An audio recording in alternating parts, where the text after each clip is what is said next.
Sabay-sabay natin alamin ang mga kaganapan na nangyayari sa ating bansa.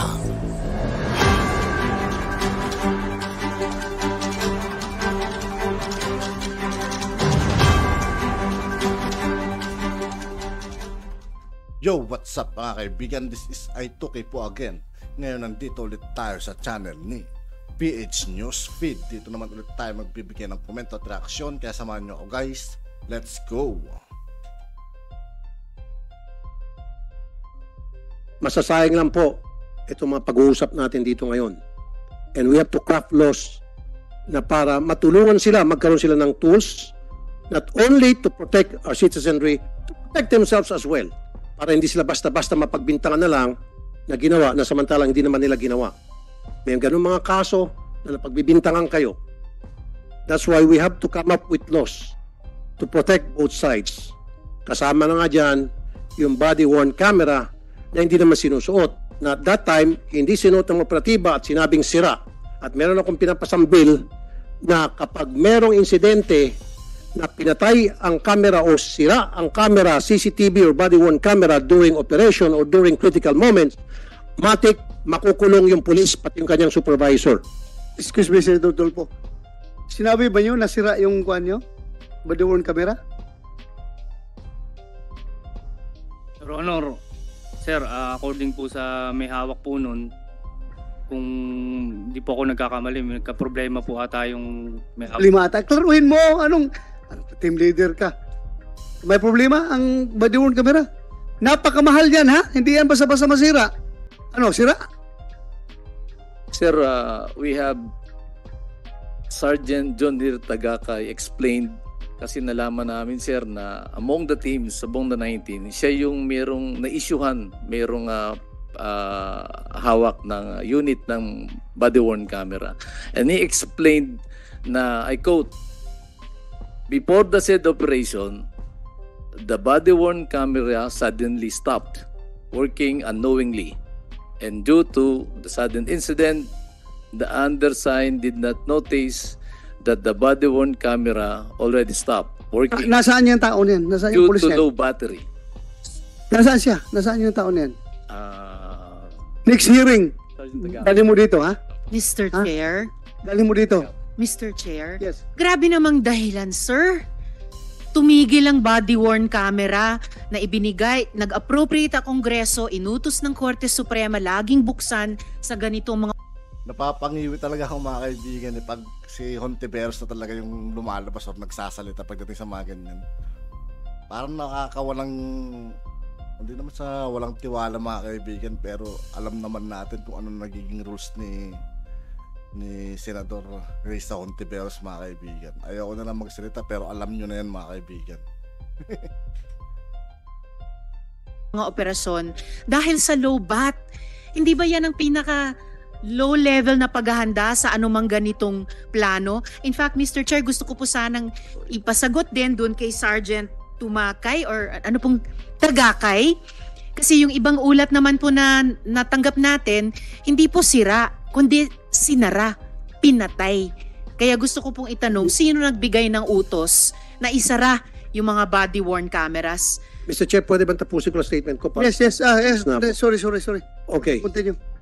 Now, there has to be some changes that we should do immediately para hindi masayang yung mga ginagawa nating paghihiring dito.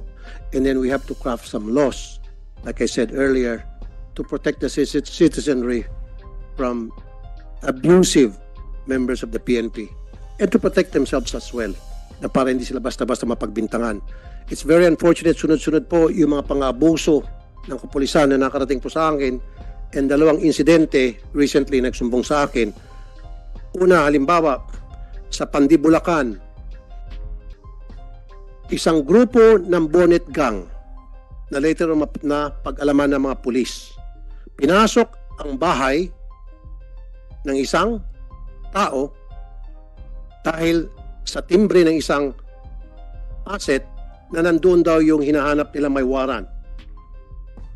Wala silang warrant of arrest na pinakita, walang search warrant, nakabonet sila, pumasok ng bahay, natural, yung may-ari ng bahay, pumalag at nagkaroon ng commotion. Anong ginawa nitong bonnet gang ng mga policeman? Kinulong yung may-ari ng bahay sa kasong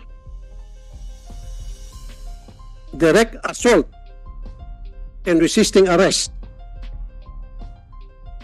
Again, nakabonet at hindi alam na sila pala yung mga pulis. Walang warrant, walang search warrant, walang ID, no nothing. Pangalawa, nung pagpunta po nung anak nung kinulong para dalawan yung kanyang tatay, pati yung anak kinulong. Case number 2.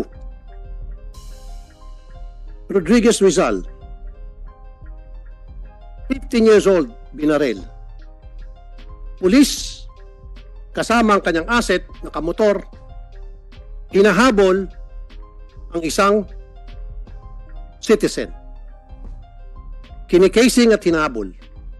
Natural, tatakbo yung isang citizen na yon dahil nakasibilyan at hiningian ng papeles na hindi naman nagpapakilalang pulis. Nang tumakbo yung sinisita nila, nagpaputok itong pulis.